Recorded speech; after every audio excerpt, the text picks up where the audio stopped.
Hi and a very warm welcome. My name is Ian Mack. So what is A Midsummer Night's Dream and what's it all about? Stay with me and I'll ensure that you know the basic story, the key characters, what happens in each act, any other interesting facts that I can find. Plus, of course, I always include a few infographics along the way. And we're all going to do this in 8 minutes or so. So stay with me and let's get started. A Midsummer Night's Dream is a 5-act play by William Shakespeare written around 1595-1596 within the later reign of Elizabeth I, first published in the year 1600 in quarto form and later in Shakespeare's first folio in 1623. It was likely first performed at an aristocratic wedding in the mid-1590s with its themes of marriage and festivity, fitting very much a marriage occasion. It's a romantic comedy that mixes magic, love and farce.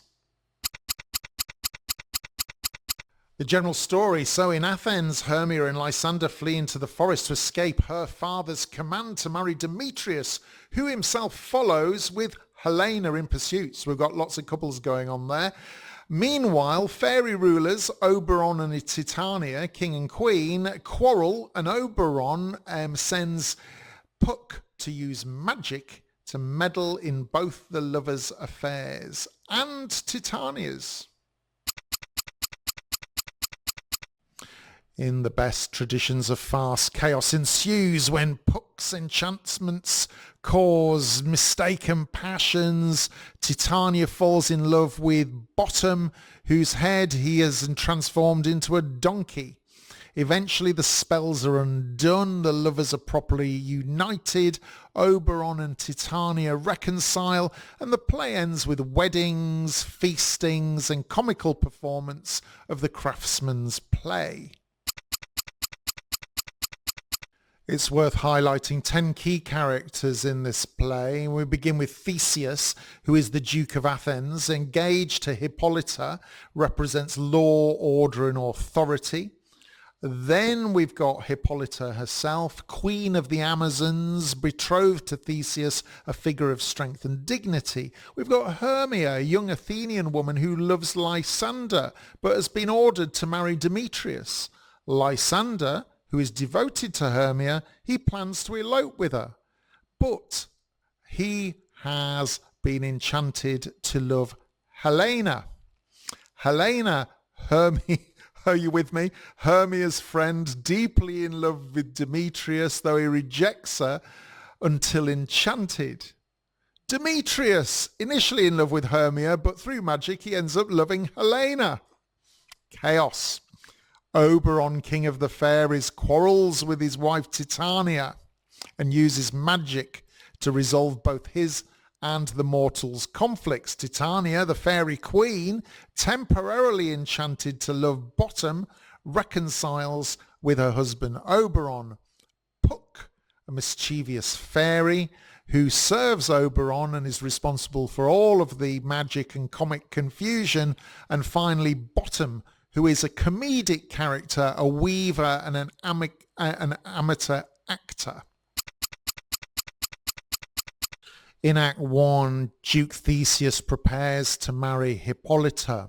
Aegeus, a nobleman, brings his daughter Hermia before the Duke, demanding that she marry Demetrius, the man he has chosen for her. But Hermia loves Lysander and she refuses. Theseus warns her that disobedience could lead to death or life in a convent. Seems a bit harsh to me. Anyway, determined to be together, Hermia and Lysander plan to flee into the forest. They confide in Helena, Hermia's friend, who loves Demetrius.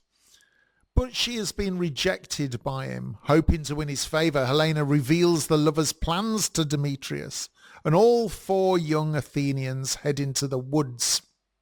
Meanwhile, as a side plot or a subplot, a group of local craftsmen rehearse a play to be formed at the Duke's wedding, and among them is Nick Bottom, who is an actor who wants to play every role. Act 2 really establishes the farce. In the forest, Fairy King Oberon and Queen Titania quarrel over a changeling boy who Titania refuses to give up. "No way," says she. Oberon vows revenge and sends his servant Puck to fetch a magical flower whose juice makes people fall in love with the first creature that they see upon waking. Oberon intends to use it on Titania. Meanwhile, he witnesses Demetrius spurning Helena and takes pity on her. He instructs Puck to use the flower to make Demetrius fall in love with Helena. Puck, however, mistakes Lysander for Demetrius and enchants him, causing Lysander to wake and fall instantly in love with Helena. Now both men are pursuing Helena, leaving Hermia abandoned and bewildered. In Act 3, Titania, struck by the spell, wakes and falls in love with Nick Bottom, who Puck has mischievously transformed into the head of a donkey. Titania dotes on him, showering with affection and attending fairies. Meanwhile, the confusion amongst the human lovers deepens because Lysander and Demetrius, of course, now enchanted, pursue Helena, who she believes they're just mocking her.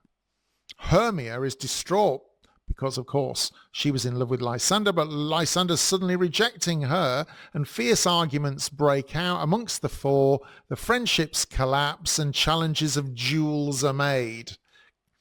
Oberon, King of the Fairies, realizes Puck's mistake and orders him to set things right, though not before enjoying the utter chaos.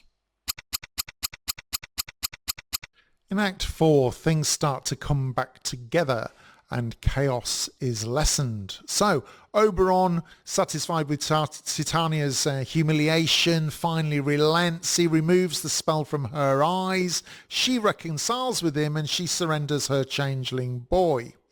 Puck also restores Bottom to his human form, though he remembers nothing of his donkey-headed adventure. Meanwhile, Theseus and Hippolyta come upon the sleeping lovers in the forest. Awakened, Demetrius declares his love for Helena. Lysander returns to Hermia. Peace is restored across both sets of couples. Theseus overrules Aegeus, who we saw at the very beginning, allowing the lovers to marry whom they choose. The Duke invites them all back to Athens to share in his wedding celebration. In the final act then, in Act 5, back in Athens, the three couples, Theseus and Hippolyta, Lysander and Hermia, and Demetrius and Helena celebrate their marriages. The craftsmen perform their play, which provides great humour through its clumsy hilarity. Bottom steals the show through his overacting. Afterwards, the couples retire and Puck speaks directly to the audience, or he appears to. He suggests that if the play has offended, they should imagine that it was only a dream. Oberon, Titania and the fairies bless the house and the marriages, bringing harmony and closure. The play ends with Puck's final plea for applause, uniting fantasy and reality in one. Midsummer Night's Dream is famous for its imaginative blend of fairy magic and human folly, highlighting themes of love's irrationality. The play within a play adds comic parody. Today it remains probably one of Shakespeare's most performed and beloved plays. It's certainly studied worldwide, and it's often staged for its enchantment, its humour and its visual spectacle, its splendour. Shakespeare, when he wrote this, didn't rely on a single source. He pulls information in from classical mythology, which is why you've got Theseus and Hippolyta. You've got English folklore, Puck robbing Goodfellow, and then you've got information or themes of love coming from Ovid's Metamorphoses. What an utterly magical play, a masterpiece. Please go and see it somewhere if you can. Any production has got to be worth a view.